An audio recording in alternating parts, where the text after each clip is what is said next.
있습니다. 사도행전 3장 19절입니다. 같이 한번 읽어보도록 하겠습니다. 같이 있습니다. 시작. 그러므로 너희가 회개하고 돌이켜 너희 죄 없이 함을 받으라. 이같이 하면 새롭게 되는 날이 주 앞으로부터 이를 것이요. 회개하라는 것입니다. 회개하라는 것입니다. 여러분 회개하십시오. 사랑하는 여러분, 오늘 본문에서 베드로가 요구하는 에게는 무엇일까요? 그것은 이 땅에 생명의 주로 오신 예수 그리스도를 영접하지 않은 그 사실과 배척에 대하여서 회개하라는 것입니다. 예수님이 그리스도라는 사실을 믿지 않고 예수를 죽인 것에 대하여 회개하라는 것입니다. 그분이 살아나셨음에도 불구하고 여전히 믿지 않는 영적 무감각에 대해서 회개하라는 것입니다. 사랑하는 성도 여러분, 인간이 가장 먼저 회개해야 할 죄는 하나님과의 관계를 단절하고 살아갔던 것에 대해서 회개한다는 것입니다. 인간은 하나님과의 관계 단절, 예수님을 배척한 것, 주님이 문 밖에 서서 문을 두드리고 있을 때에 문을 열어주지 않고 주님을 문 밖에 세워두고 주님을 예배하지 않은 것에 대해서 회개해야 하는 것입니다. 인간은 윤리적 죄나 그리고 사회 규범적 죄를 지은 것에 대해서는 불안과 두려움 속에 떨면서 그것은 회개합니다. 용서해달라고 말합니다. 용서를 요청합니다. 그러나 많은 그리스도인들 자체도 하나님과의 관계를 단절하고 살아갔던 그 때때로의 그 삶의 시간에 대하여서, 때때로 예배를 놓쳤던 것에 대하여서, 때때로 주님을 배척했던 내 신앙에 대해서 회개하지 않고 그것을 그냥 한마디로 말해서 물에 물 탄 듯, 술에 술 탄 듯 그렇게 흘려보내버립니다. 그냥 지나가는 경향이 있습니다.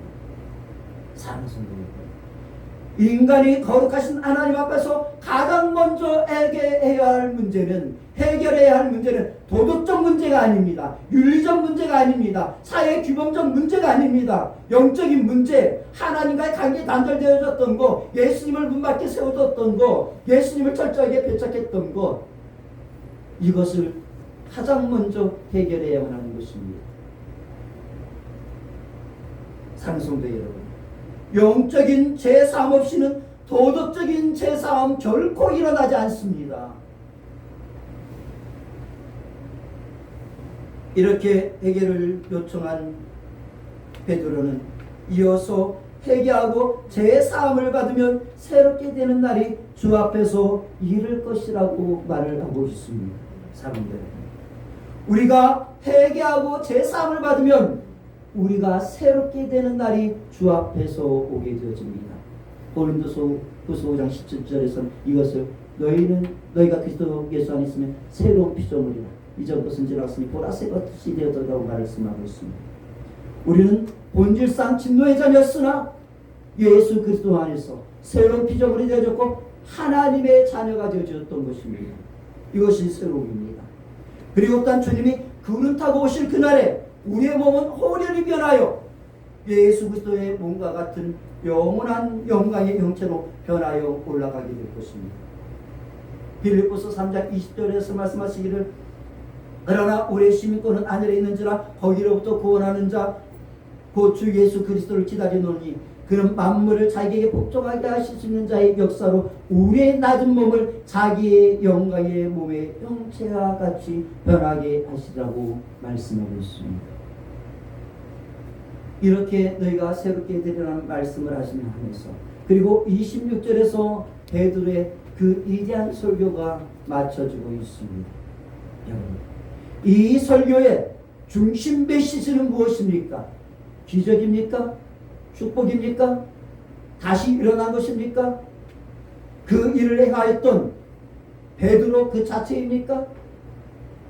내가 그 일을 행하였다입니까? 아닙니다. 바로 예수 그리스도이십니다. 사랑하는 성도 여러분, 사도행전 3장 1절과 10절에 일어난 그 일로 인하여 일어난 가정이 있습니다. 일어난 일이 무엇입니까? 이 땅에 복음이신 예수 그리스도를 전할 기회를 얻게 되어졌다는 것입니다. 여러분, 복음을 전할 기회가 생겼다라는 것입니다. 3장 1절에서 10절의 말씀을 통하여서 복음을 전할 기회, 예수 그리스도를 전할 기회가 생겼다는 것입니다. 기적의 목적이 바로 여기에 있습니다. 사랑하는 성도 여러분, 기적 그 자체로 끝이 나면은요 무의미한 것입니다. 우리에게 일어난 그 놀라운 모든 기적들은, 주님이 우리에게 행하신 놀라운 축복들은, 주님이 우리에게 허락하신 모든 은혜들은 반드시 복음이신 예수 그리스도를 자랑하는 일로 이어져야만 하는 것입니다. 그런데 사랑하는 성도 여러분, 이 놀라운 사건의 결말이 3장에서 끝이 난 것이 아닙니다. 이 3장의 결론은 4장으로 이어지게 되어집니다. 그 결말을 한번 보자.